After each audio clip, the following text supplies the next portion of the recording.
Donc, sans plus tarder, j'aimerais ça que vous accueilliez chaudement le panel des grandes tendances Québec versus le monde. Sans plus tarder, j'aimerais ça que vous accueilliez Steve Waterhouse. Steve! La sommité de la cyber, comme je l'appelle souvent. Ensuite de ça, on a Rémi Douville de Inset M. Steve est encore en tête. Alain Constantino de Hornet Security.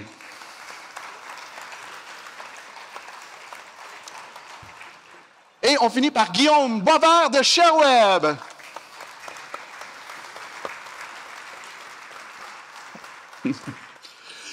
Merci beaucoup à Hornet de nous recevoir. C'est très gentil, très apprécié. Donc, je veux juste dire, je me présente, moi, vous le savez, Simon David, je suis un fier partenaire en passant de Hornet depuis Zéro Spam, ça fait des années. Puis, ça me fait plaisir d'être ici avec vous. Merci beaucoup, Alain, de nous recevoir. Merci. Ceci dit, on a nos panélistes. La première question qu'on va commencer, c'est quelle est votre opinion sur la souveraineté des données au Québec? Avez-vous une opinion? Beaucoup d'opinions. Je peux commencer, ça va me faire plaisir. Je pense que la question de la souveraineté, c'est quelque chose qui est revenu souvent, qui fait son chemin entre un côté plus marketing puis un côté plus légal et plus concret. Je pense que c'est une question difficile, honnêtement, pour tout le monde, encore aujourd'hui. Est-ce qu'une compagnie américaine qui a des centres de données au Canada, c'est souverain?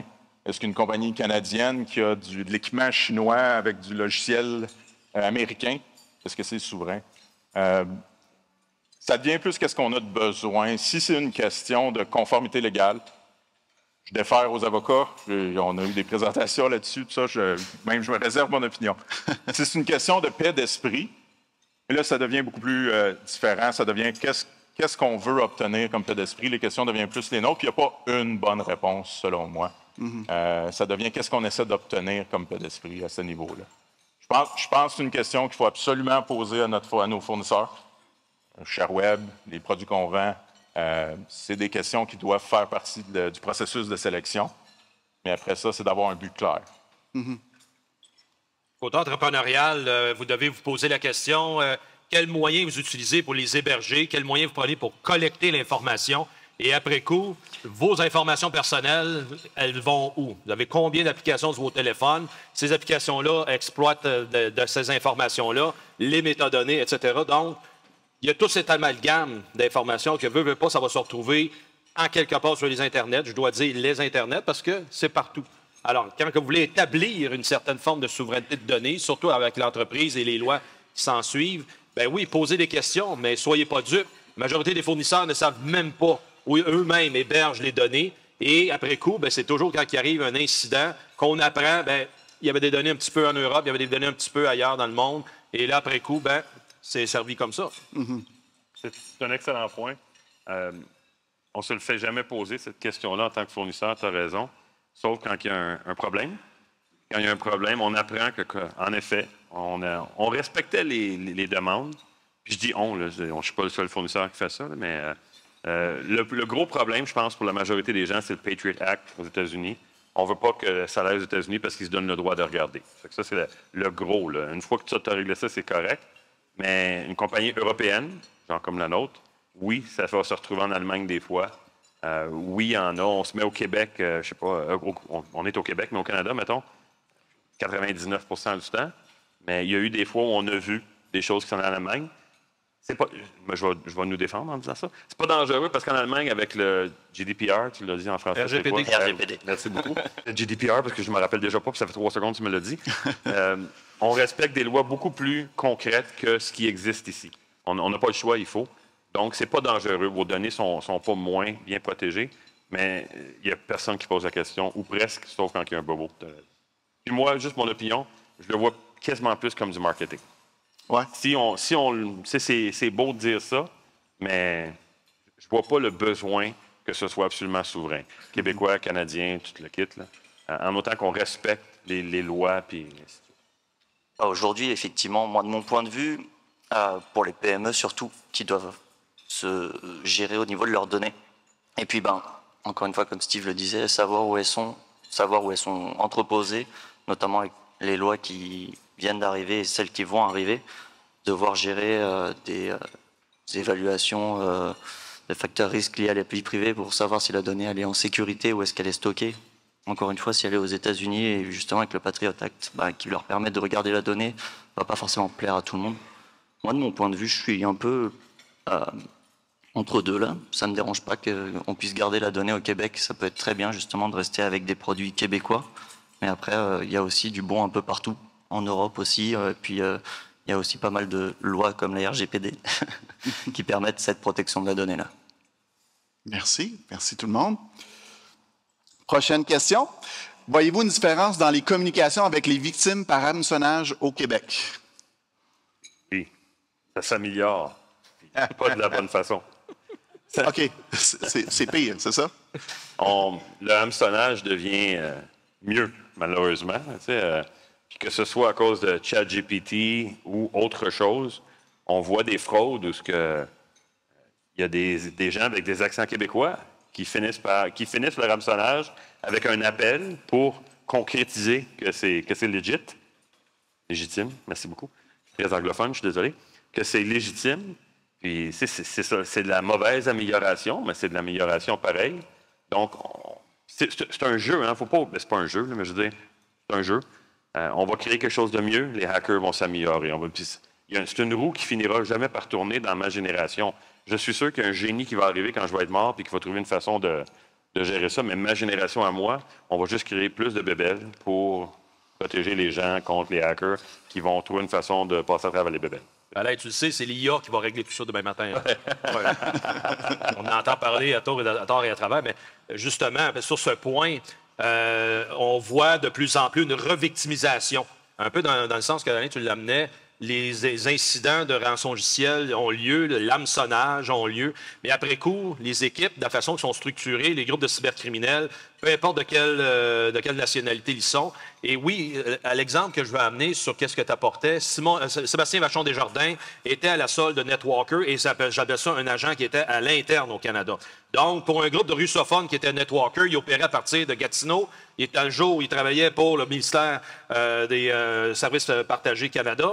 Et le soir et les fins de semaine, il s'adonnait à aller justement, avec son accent québécois, cibler des organisations ici, tout autant dans le reste du Canada, donc vivre avec la réalité géographique de la place, la culture de l'organisation, la culture de la société. Fait que donc, il y a des agents comme ça d'opération un peu partout, et c'est ça qui rend le job facile pour être en mesure de, lorsque l'envoi du message qui est malveillant vers les destinations, mais encore une fois, c'est des centaines de millions d'emails, de messages textes qui sont envoyés, et de plus en plus, je ne sais pas si vous en avez reçu, moi j'en ai reçu, des appels vocaux truffés, autrement dit, donc artificiel, et que là, il y a un supposé agent qui veut partager une conversation avec vous.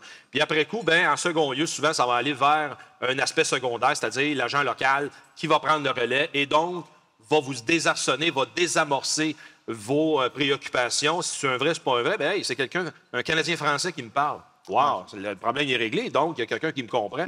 Fait que c'est un peu dans ce sens-là. C'est vraiment, pour aller dans la même direction, c'est vraiment un standard de ce comportement-là, c'est qu'on est moins défensif contre ce qui est familier. C'est vrai dans tout. Et là, c'est ça avec on va en parler, mais l'intelligence artificielle, ces choses-là, ça devient de plus en plus pénalisant comme réflexe de dire, il me parle comme il faut, il me parle de mon entreprise en connaissance de cause, ils ont le bon nom, le bon département, le bon compte payable, fait que ça devrait être correct. Mais c'est simplement des attaques plus sophistiquées et qui nous coûtent de plus en plus cher. Là. Ça va vite, hein? Si on recule juste de 4-5 ans, là, j'en avais reçu un dans les gens qui se faisaient passer pour Microsoft, qui voulaient prendre le contrôle. Là. J'avais un kid qui m'avait appelé, puis il dit en anglais, je suis désolé, Hello, my name is Roger from Microsoft. C'est comme, OK, c'est correct, là, mais c'était facile, puis ça fait pas longtemps, là. Fait que l'amélioration, elle est très rapide, malheureusement. Cette amélioration, moi, je l'ai vue surtout au niveau des mails. Avant, les mails étaient truffés de fautes d'orthographe, ça ressemblait absolument à rien. Et puis aujourd'hui, ils sont tellement précis, convaincants, et puis il n'y a pas grand-chose pour des fois les démarquer. Effectivement, on regardera toujours l'adresse mail, mais entre un A et un O, des fois, on ne fait pas attention, on répond rapidement.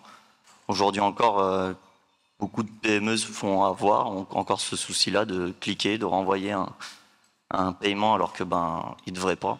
Et effectivement, l'IA y est pour grand-chose. Et je pense que, comme tu le dis, ça va être une course encore pendant quelques années avant d'arriver à trouver quelque chose pour le bloquer. Sauf si l'IA y arrive elle-même.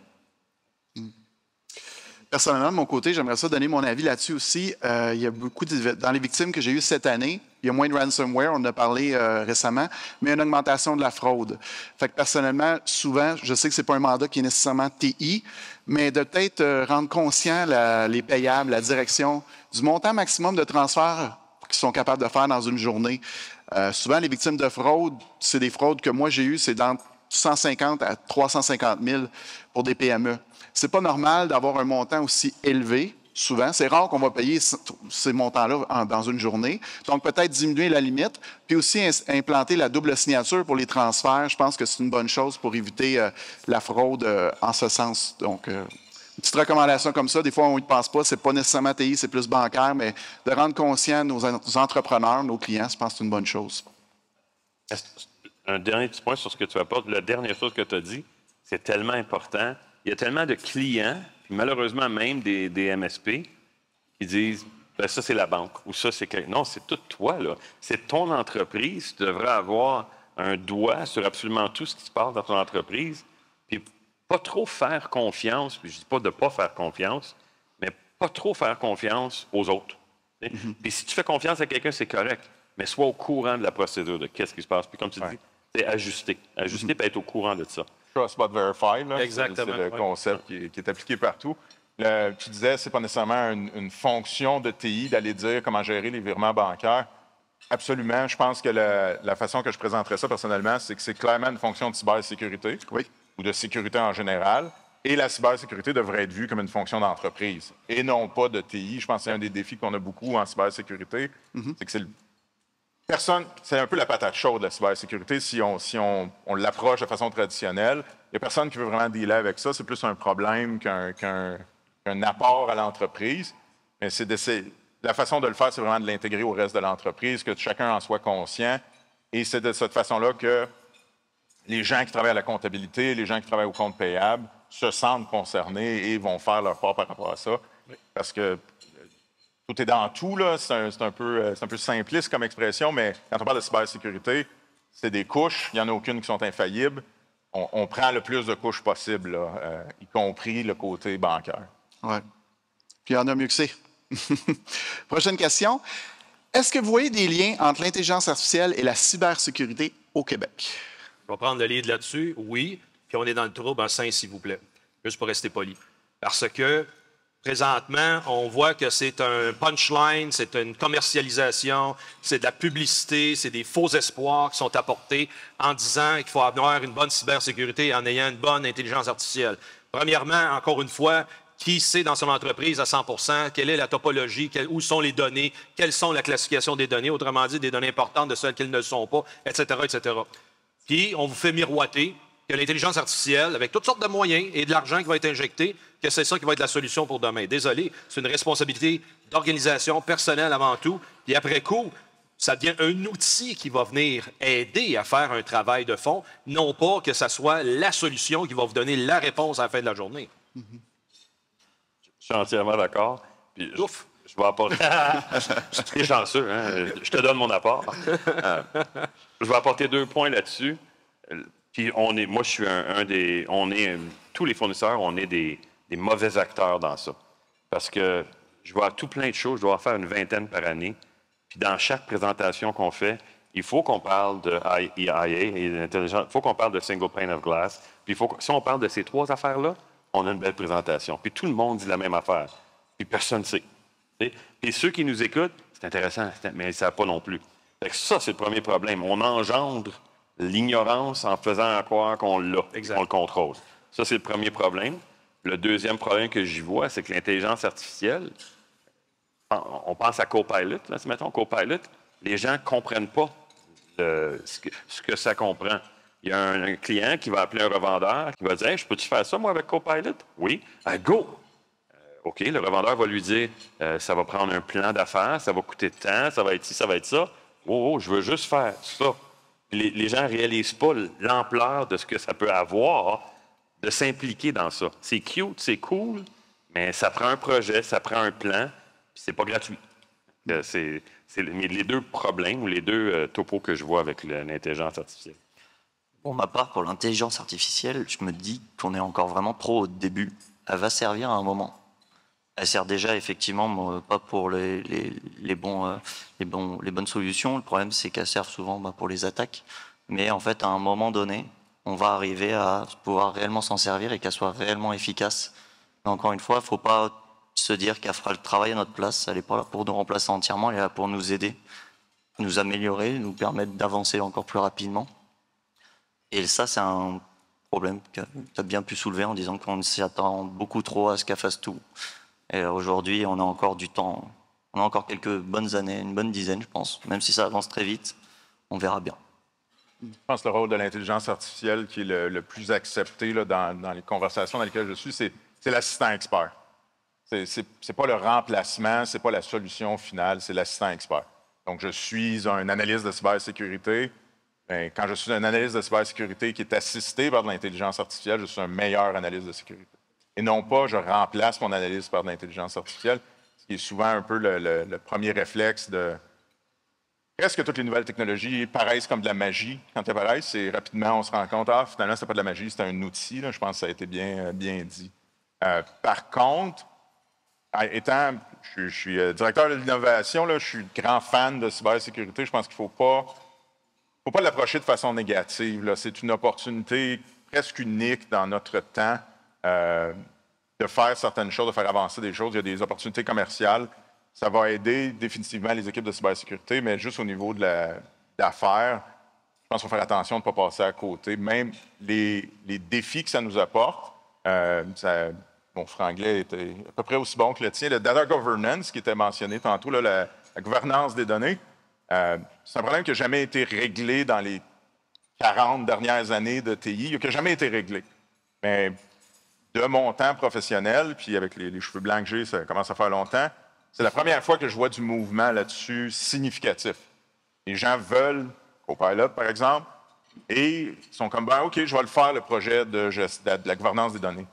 Et il y a deux choses. Un, c'est bon pour la cybersécurité, c'est bon pour votre entreprise, l'hygiène des données, tout ça, mais c'est une opportunité d'affaires. La demande pour tout ce qui est intelligence artificielle, puis je ne veux pas juste dire des produits, là, mais l'implémenter, la formation, le contrôle de sécurité, toutes ces choses-là, est beaucoup, beaucoup plus grande que l'offre.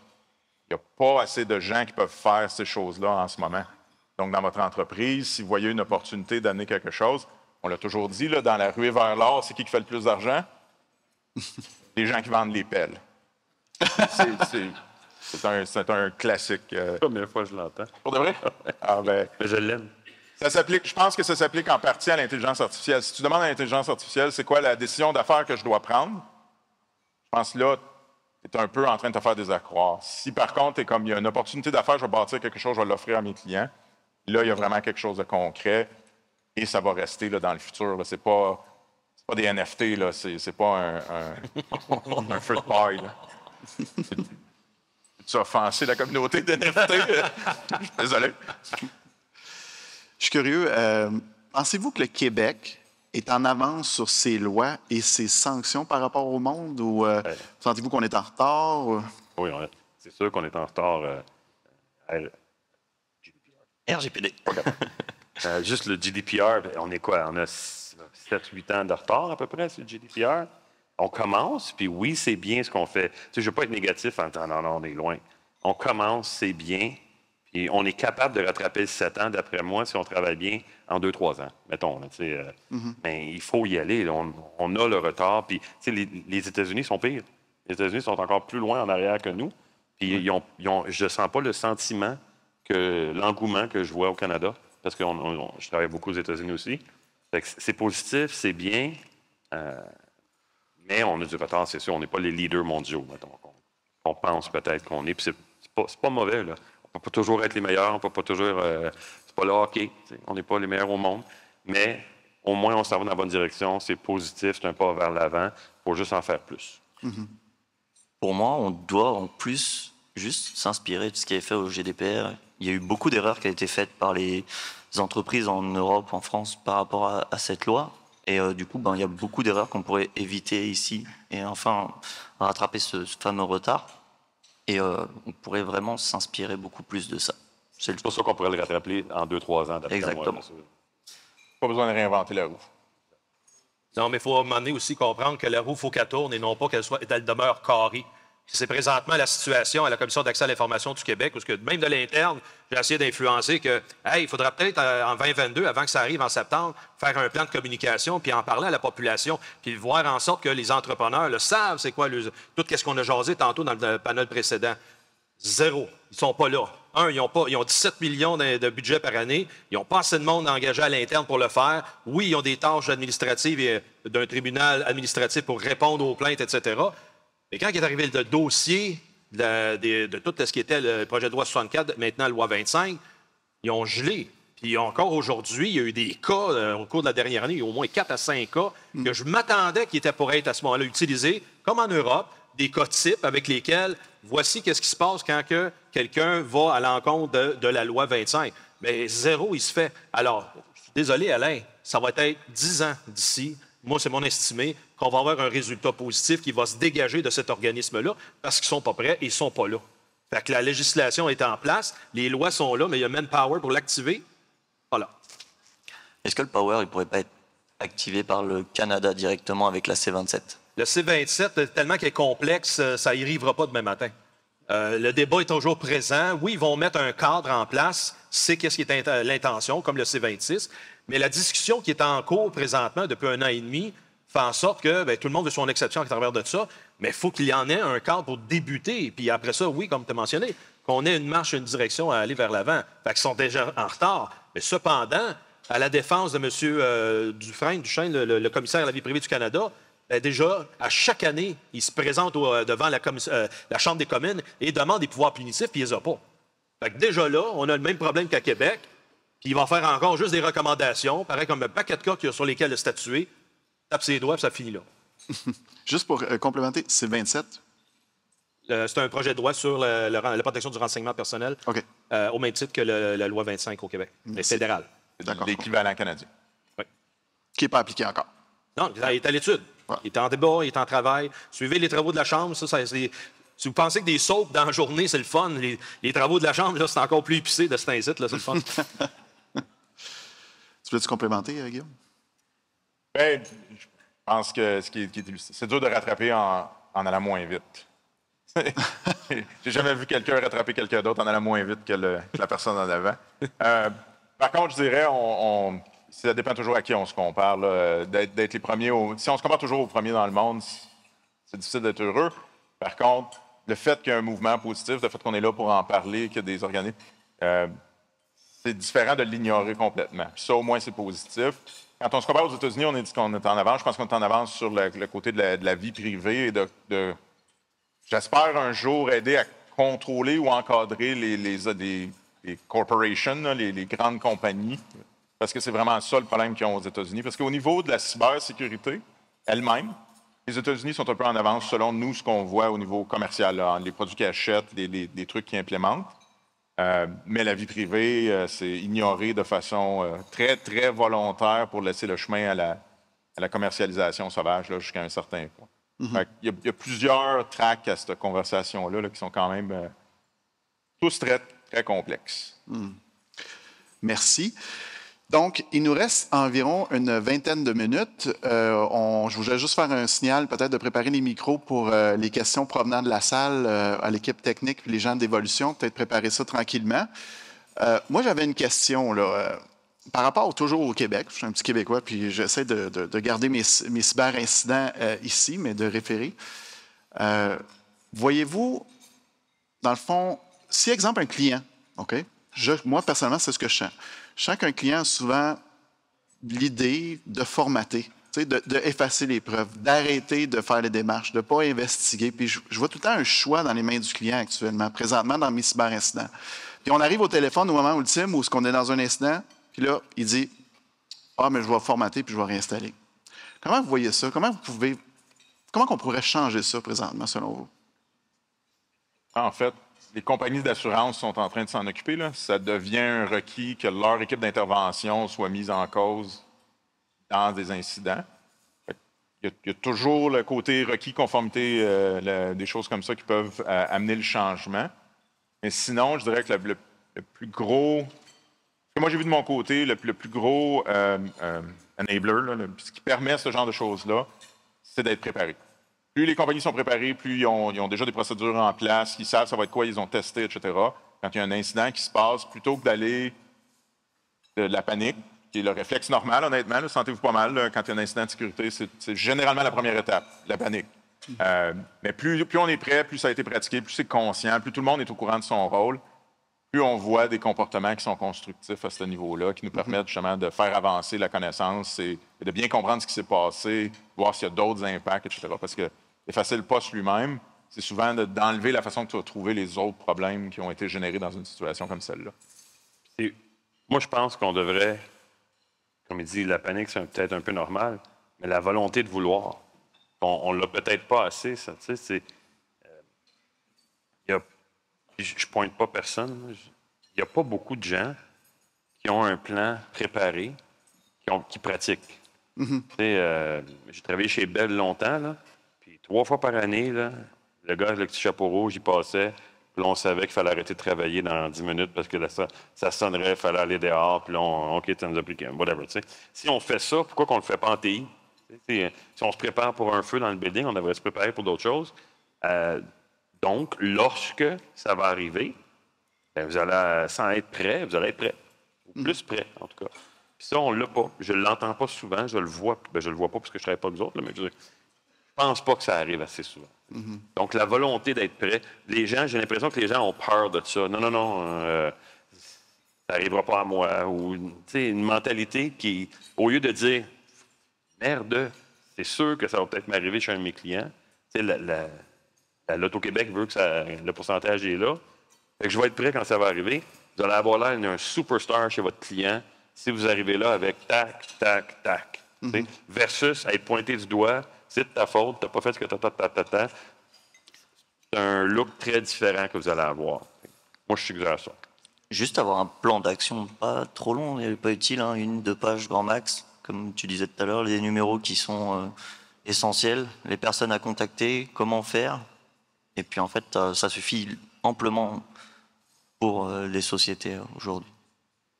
Fondamentalement, tout le monde veut faire la bonne chose. Everybody wants to do the right thing. Donc, moi, oui, je suis d'accord avec les collègues, c'est un réflexe qu'ils ont parce que c'est la seule façon qu'ils comprennent de régler le problème. Tout le monde veut régler un problème, tout le monde veut que ça roule bien.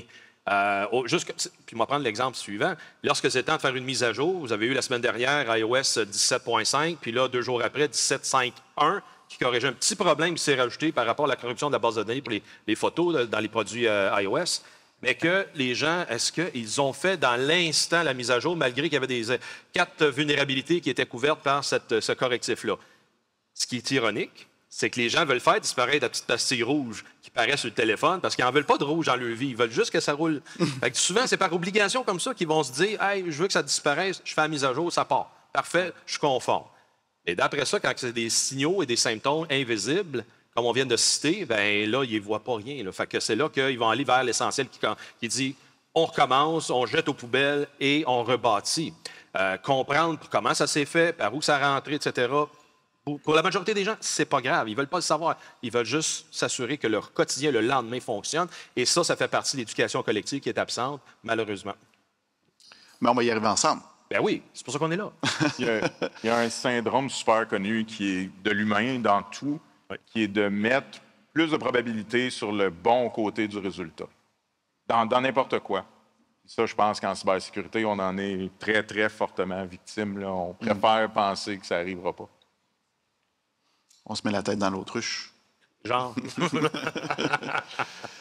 Donc, c'est le moment des questions pour les panélistes. Il devrait y avoir des personnes qui... Ah, il y a beaucoup de mains levées par là à droite. Ça, c'est la gang d'Amos dans ce coin-là. Bonjour, Jonathan Johnson, Solutions IT. Merci pour votre présentation. On met beaucoup d'accent, je trouve, sur la peur en cybersécurité. Devrions-nous pas plutôt un peu changer notre discours et amener le côté positif dans la structure de politique et d'éducation à l'utilisateur plutôt que d'arriver puis de mentionner surtout la peur que ça peut engendrer d'avoir un cyberincident? Je suis bien d'accord avec vous, mais ça ne marche pas. Quand est-ce que ça a changé que les gens, il fallait qu'ils mettent la ceinture de sécurité? Quand il y a eu des incidents montrés live quasiment à TV, que quelqu'un se smash la face dans le windshield, puis là, après ça, tout le monde pleure parce qu'il y en a un qui est mort, le sang, etc. Là, après ça, avec les grosses amendes, oui, les gens, ils la mettent la ceinture de sécurité, il y a des points de démérite en conséquence, etc. Malheureusement, l'être humain est comme ça. Fait que je peux t'en témoigner parce que ça fait 14 ans, puis Éric, puis Jacques ici, on en passe du temps dans les médias pour faire cette sensibilisation-là. On essaie d'être le plus positif possible, mais on parle encore des crucifix de mots de passe 1, 2, 3, 4, 5, 6 en 2024, 14 ans plus tard.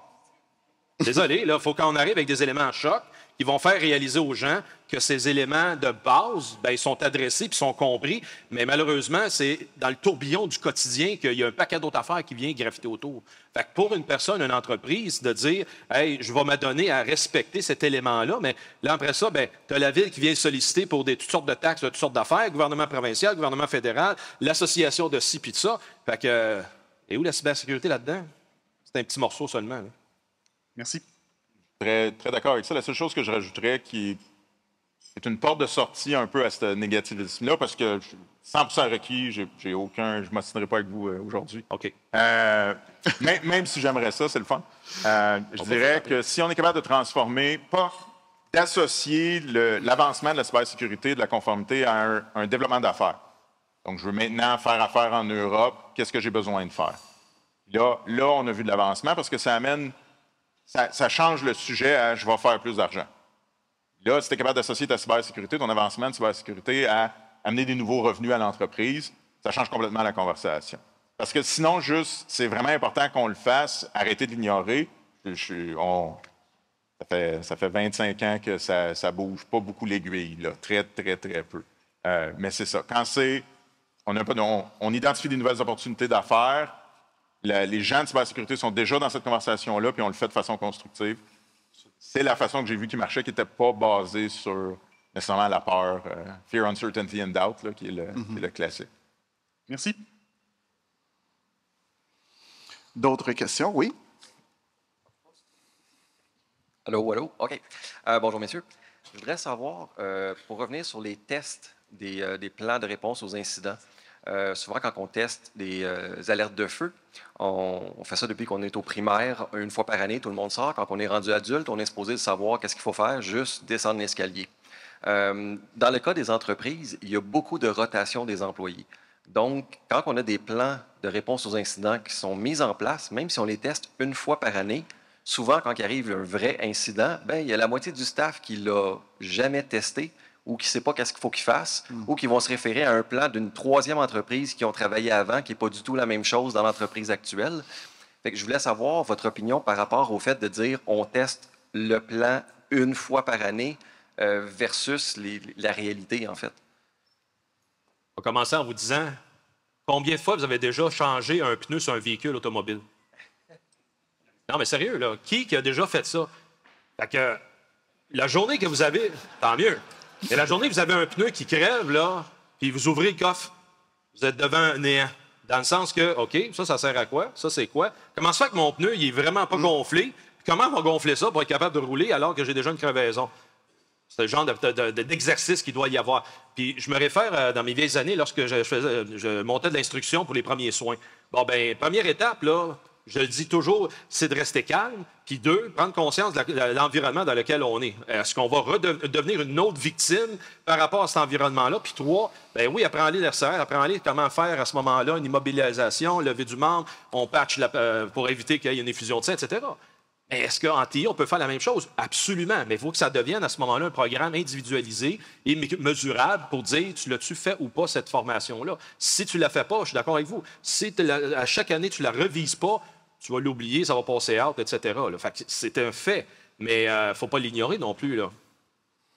La politique de cybersécurité puis de disaster recovery, recouvrement de désastres, ces choses-là, c'est pas seulement les tests. Si ça ne fait pas partie de votre processus de nouveaux employés, départ d'employés, il manque des bouts. Puis c'est vraiment ça la clé, là, justement, c'est de ne pas penser que le test est le début et la fin de tout ça. Ça doit être dans les processus d'entreprise. C'est souvent là que ça manque.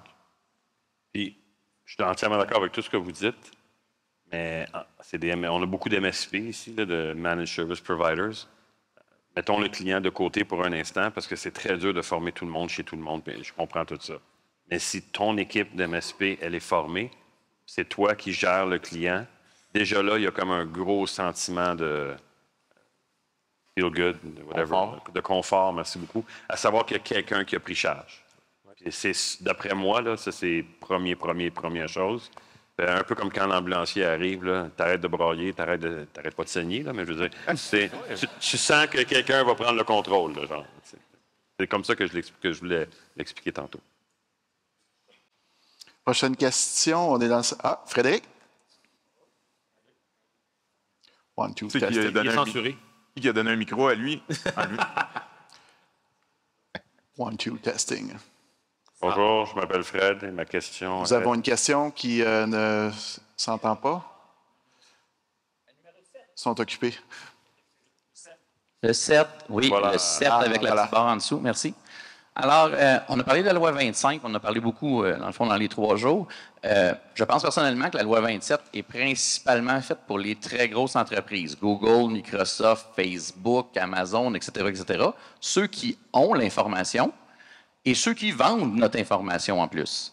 La loi 25, je pense que c'est très bon, puis tout le monde devrait quand même en prendre conscience. Mais là, on a des règles qui sont mises en place. Puis, je pense que les premiers chez qui on devrait aller cogner à la porte pour dire ben, êtes-vous conforme, ça devrait être ceux-là. Puis, si Frédéric Vizina, dans le fond, je vais voir Google, puis je lui dis j'aimerais ça que tu me remettes, dans le fond, toutes les données que tu as. En ce moment, ma question est en 2 volets. Est-ce que ça existe pour les grosses entreprises? Puis, deuxième question, est-ce qu'il y a du monde qui check ça ou qu'il y a quelqu'un qui va les pénaliser à un moment donné? L'autorité, oui. J'ai la réponse à la deuxième, mais je vous laisse la première.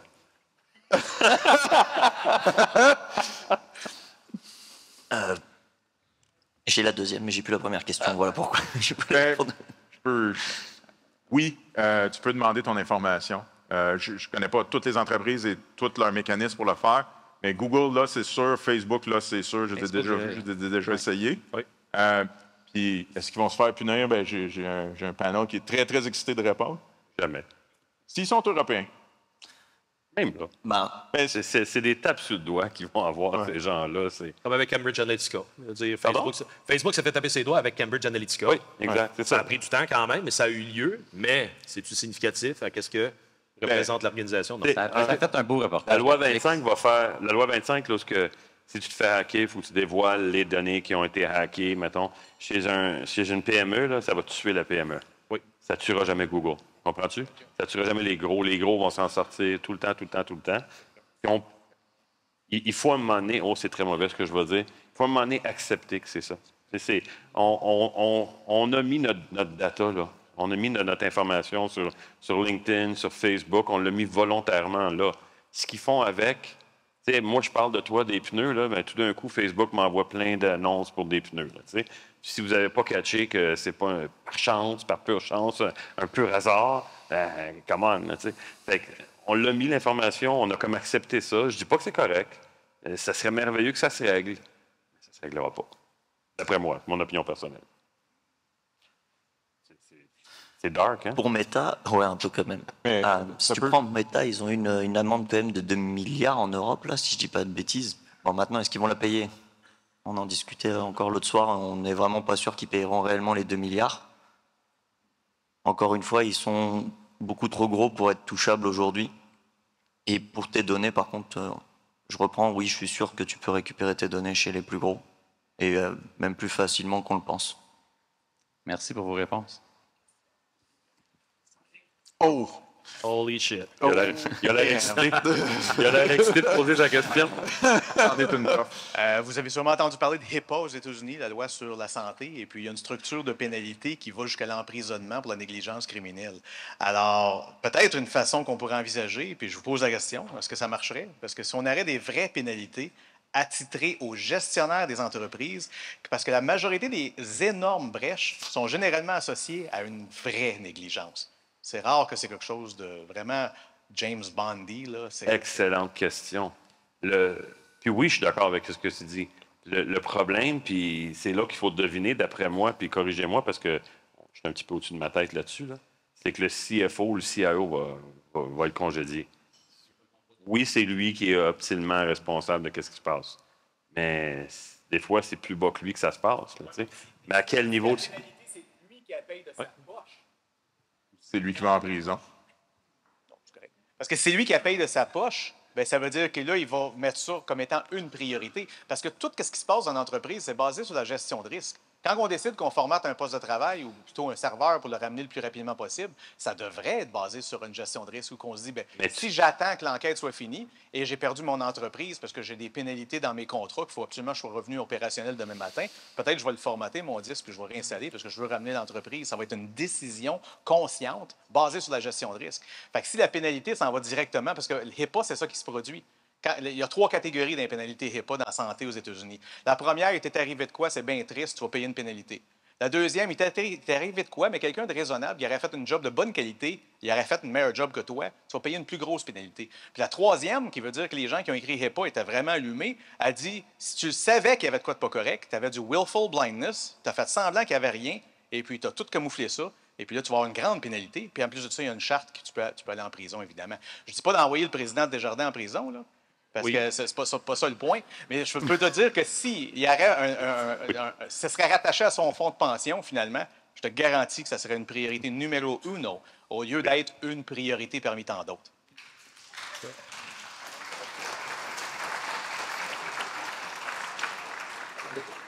Là, t'as mis le feu, là. T'es content, là? Il y a une chaise, là. Bien, de ça, on va te relater 2 cas qui est arrivé aux États-Unis là, les dernières années. À la ville de Baltimore, ils ont été victimes de rançongiciel. La première fois, ça les a coûté, je ne me souviens plus combien, dizaines de millions à s'en sortir. Puis quelques mois après, le même CIO était présent, bien, ça les a coûté 20 millions pour en sortir. Il y avait une assurance cyberrisque dans ce temps-là. Bang! Le gars s'est fait sacrer dehors, effectivement, parce qu'il n'a pas fait son due diligence puis il n'a pas appliqué les correctifs les plus efficaces pour empêcher la deuxième. L'autre que je vais amener sur le plancher, c'est Colonial Pipeline. Vous avez tous entendu parler de cet incident-là, il y a 2 ans déjà, ou 3 ans, qui, à ce moment-là, a arrêté l'approvisionnement du nord-est de l'Amérique du Nord en carburant, diesel, fioul d'avion, puis du gaz pour les automobiles. L'incident elle-même, là, c'est pas un pirate qui était capable à distance de mettre à off puis de fermer les valves.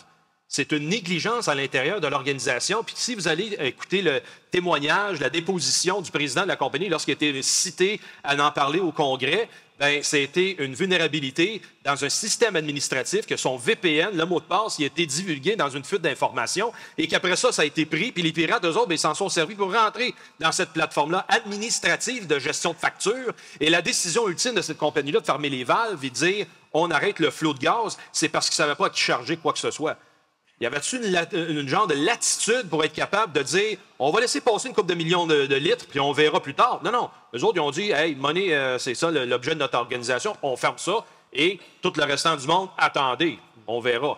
Fait que définitivement, ça, il y a eu une mauvaise approche, une mauvaise gestion par la suite de l'incident parce qu'après ça, il s'est fait dire là, check tes affaires, fais attention puis il n'arrivera plus rien. Et un autre tape ses doigts.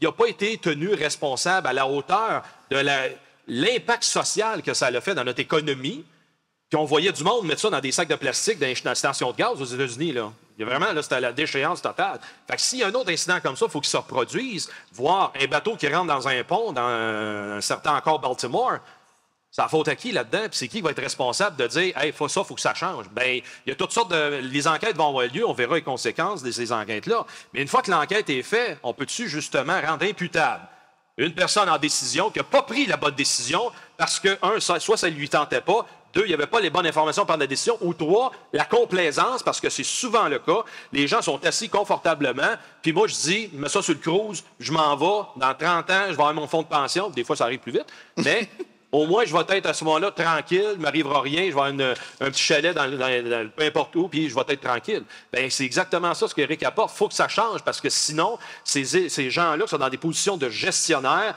de décideurs, bien, ils ont été éduqués d'une certaine façon, sans imputabilité moderne, puis malheureusement, la réglementation en place et les lois favorisent que ces gens-là vont toujours s'en sortir. Puis ici, au Québec, on a quoi comme mesure? Le Québec, no fault. C'est jamais à faute à personne.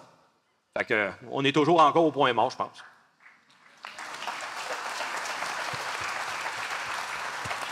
l'imputabilité des dirigeants, en ce moment, c'est surtout leur bonus. Entre autres. Et non pas les conséquences. Il y a juste un côté de la balance. Tant qu'il y aura juste un côté de la balance, ils vont pencher de ce côté-là. Il y a pas de... C'est justement, c'est pas des super villains de James Bond. C'est facile à expliquer les décisions et tout ça. Ça va avec justement la pression, les conséquences. En ce moment, la pression est au niveau commercial. C'est drôle comment on fait un 360, ce que tu disais que le gouvernement ne veut pas bouger. Le gouvernement, à un moment donné, va bouger, on espère, va mettre des dents à la fraude. Il n'y a pas assez de dents présentement, un peu ce que tu dis. Là, mais quand il va en avoir, ça va s'améliorer. Il ne faut pas non plus exagérer, aller trop haut, parce que personne ne va vouloir être un CIO si tu vas mourir parce qu'il se passe quelque chose. Fait que, faut faire un petit peu attention, mais il faut qu'il y ait des dents. C'est un juste milieu, puis on ne l'a pas présentement. Gros bon sens. C'est dur au gouvernement, ça. GBS. On va prendre une dernière question, mais je veux que vous sachiez que les panélistes sont disponibles sur LinkedIn. Vous avez leur lien QR qui mène LinkedIn. Oui, vous cliquez sur le lien. Ça mène, dans le fond, à leur profil directement sur LinkedIn si vous voulez communiquer avec eux. Je ne dis pas qu'ils vont vous accepter, par exemple. Ça, c'est pas une garantie. Ceci dit, est-ce qu'il y a encore une autre question? Une petite dernière? Oui, ici. Merci. Oui, en cybersécurité, on est essentiellement dans une posture de défense. Considérant que les attaquants sont connus, puis c'est souvent les mêmes, est-ce que vous notez au Québec ou à travers le monde une volonté de répliquer puis d'agir directement sur ces personnes-là, ou c'est à l'extérieur du domaine du possible puis qu'on ne verra jamais ça dans notre vie? Je n'ai pas compris le début de la question. J'ai compris la question, moi, c'est ça. Oui. Les attaqueurs, c'est souvent les mêmes. Est-ce qu'on voit une version de l'avenir réaliste où c'est qu'il va avoir un impact sur ces gens-là pour diminuer les niveaux d'attaque et ces choses-là? Oui, exact. Aïe, aïe. J'ai une réponse très facile pour ça. Non. mais encore une fois, j'essaie d'être drôle mais constructif. Il va y avoir des actions, il y a des groupes qui vont se faire fermer. Il y en a un, d'ailleurs, que j'ai oublié son nom, qui a été fermé il n'y a pas si longtemps, puis on a vu une baisse dans les attaques concrètes. Là. Ça donne une idée de combien d'attaques ils représentaient juste par eux autres. Par contre, c'est une business. Oui. Oui. Donc, s'il y en a un qui ferme, ça veut dire qu'il y a de l'argent disponible. Pour quelqu'un d'autre. Il y a quelqu'un d'autre qui va apparaître, qui va prendre cet argent-là, c'est sûr. Donc, c'est un mal nécessaire. Il faut continuer à leur taper sur la tête parce que sinon, il faut qu'il y ait une pression sur ces gens-là parce que sinon, ça n'a juste plus de bon sens. Mais est-ce que ça va avoir un gros impact au final? Est-ce qu'on s'en va vers un avenir où c'est que ça réduit constamment, où c'est qu'un jour, il n'y en aura plus? Moi, je ne le vois pas du tout. Au contraire, c'est de plus en plus des grosses business. La plupart des groupes de ransomware ont un service à la clientèle. Oui. Tu reçois une clé pour décrypter tes choses, puis ça ne fonctionne pas, tu peux les appeler puis leur demander de l'aide, et ils vont t'aider. Parce qu'il faut qu'il y ait une bonne réputation sur la décryption. Exact. Si ça ne marche pas la plupart du temps, les gens ne paieront pas. C'est ça le niveau que c'est rendu. C'est une entreprise. Donc, s'il y a de l'argent disponible et qu'on ferme l'entreprise, parce que c'est criminel, ça devrait être fermé, il y en a un autre qui va ouvrir puis qui va faire la même chose, ou il y en a 100 autres qui vont ouvrir puis qui vont prendre le vide. C'est un peu whack-a-mole. Hein? Pour ceux qui savent le jeu là, dans les county fairs, le whack-a-mole, tu frappes ça, ça sort de l'autre bord. Là. C'est un peu ça. Puis, je vais faire vite, là, je sais qu'on est en retard, je m'excuse, mais moi, je viens du West Island de Montréal, puis il y avait Mafia Boy qui venait de l'île Bizarre. Puis il avait fait un des premiers hacks, puis dans ce temps-là, c'est de mettre ton drapeau. C'est moi qui l'ai fait. On parle du script kiddie, là? Oui. OK. Ouais. C'est plus ça. C'est rendu il y a quelqu'un qui a découvert une façon de faire de l'argent avec ça. Puis la business de hacker n'est pas très, très différente de la business de Petro-Canada ou la business de Provisoire ou de McDonald's. C'est comment je peux faire le plus d'argent avec qu'est-ce qu'il y a dans le monde. T'sais. Puis oui, on va faire tout ce qu'on peut pour les arrêter, mais un peu comme Guillaume m'a dit, de ma génération, je ne suis pas jeune, là, je pense pas que je vais voir la fin de ça. Il y a quelqu'un qui va venir arriver à un moment donné qui va être un génie, mais je ne le verrai pas. Ou je travaillerai plus. Sécurité d'emploi pour tout le monde ici. Bonne nouvelle, sécurité d'emploi pour tout le monde. Moins bonne nouvelle pour le reste du monde. Devant ce contexte-là, je veux dire, vous avez de plus en plus, par contre, un rapprochement et surtout un ombrelle qui s'est installé de par les États-nations qui vont aller protéger ces groupes de cybercriminels qui sont un peu l'extension de leur politique à l'extérieur, à l'international. Et on voit à ce moment-là une meilleure collaboration des services de renseignement de ces organismes-là, donc étatiques et criminels, qui, eux, vont mettre leurs efforts et leurs façons de faire ensemble pour arriver à leur fin. Exemple, la Chine, avec son programme Made in China 2025, se veut de ramasser tout ce qu'ils peuvent en termes de propriété intellectuelle, les brevets de fabrication, ramener ça en Chine et que nous, n'importe où, n'importe quand, on aille s'approvisionner en Chine. Ça, c'est le master plan, là, le plan ultime qu'ils ont mis de l'avant depuis quelques années. Puis c'est vérifiable, tout est public. Ils ne se cachent même plus pour le faire. Alors donc, ça devient à ce moment-là fatigant parce que si nous, on ne prend pas nos responsabilités localement à protéger nos données, connaître où sont nos affaires, structurer nos réseaux, protéger ces réseaux-là, puis de s'aider à ce qu'on se passe l'information quand les bandits viennent nous frapper, parce que ça, c'est une façon de faire qui nous échappe. On fait une très mauvaise job à se dire entre nous autres, « Hey, je me suis fait avoir. » Je ne dirais pas, voyons donc, on va paraître que je suis faible. Ça arrive à tout le monde. C'est à votre tour aujourd'hui, on peut-tu t'aider? Ça, c'est la façon que ça m'est arrivé quand j'étais au gouvernement. J'ai appelé pour l'incident qui est arrivé à l'iminerie Alouette à Sept-Îles en février 2022. Il m'a raccroché la ligne au nez. Voyons, le gouvernement, il m'appelle. C'est un hack. Puis, il m'a laissé là. Bombardier, la même affaire. Puis quand j'ai appelé à la Ville de Laval pour dire, vous avez eu un incident de cybersécurité, je peux-tu vous aider? Tu veux prendre en charge l'incident? Non. Je veux juste avoir tes TTP et tes IOC pour être en mesure de les partager à tout le monde. Tout le monde étant nous autres ici, pour qu'on puisse savoir comment ça s'est passé. Ah! C'est juste ça. Ben oui, on va faire. Et c'est ça qui manque. Il y a un reach-out qui ne se fait pas, il y a une communication des incidents qui se fait mal, puis à ce moment-là, on n'apprend pas. Et c'est là qu'on reste encore avec nos façons d'être, c'est-à-dire, on est dans l'attente, ça, c'est pire des situations qu'on peut vivre. Fait que le soir, il faut qu'on sache dans quel environnement qu'on baigne. Écoute, merci. J'aimerais ça qu'on applaudisse. On remercie nos panélistes, s'il vous plaît, pour leur temps, leur énergie. Très apprécié. Merci beaucoup. Merci.